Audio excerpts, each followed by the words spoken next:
All right, Al, so right here we got kind of a beginner board with larger fins. So if you could tell me the advantages to a larger fin, kind of a medium-sized fin, and then a smaller fin like this, why would someone even look at this?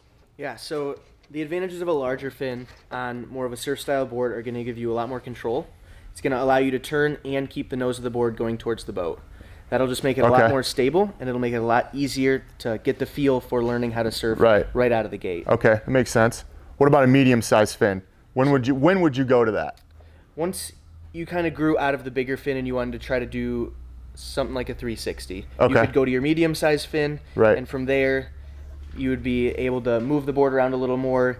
You'd have a little more maneuverability, and from there you would also go to a skim style fin, which would allow you to really flip the board around for more of a skim style trick. Right, but typically you wouldn't put like a skim style fin on a larger board like this, correct? Correct. So the shape of a board has a lot to do with the fins.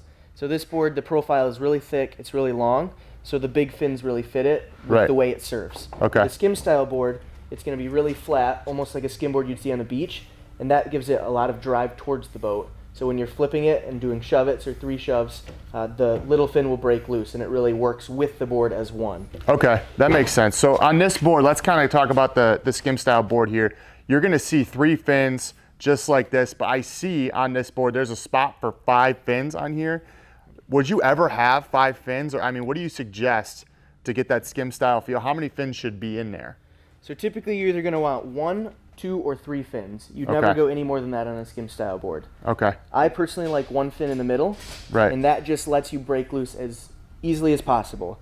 From there, if you want to do 2 fins, the reason there's different positions is if you move them forward, it's harder to break loose, and if you move it back, it's easier to break loose. Okay. So that's just personal preference. Right. And if you were going to do 3 fins, this board would still cover a beginner wanting to learn, and it would give you a little more grab, but then you could still break it loose if you wanted to fit a bunch of different people on one board. Perfect.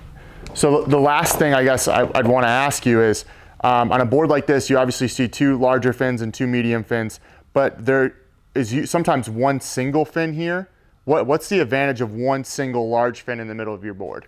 Yeah, so when you have 2 fins, it really drives the water through the middle of the board.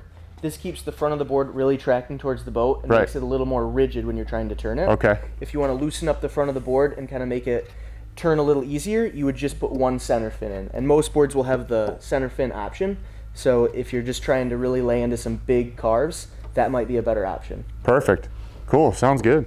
Thanks a lot for watching, guys. Thank you, Alex, for explaining us the Wakesurf fins. If you guys want to learn more, check us out on YouTube, subscribe to our channel, or follow us on Facebook and Instagram for some more sweet things happening. Until then, get out there and enjoy the water.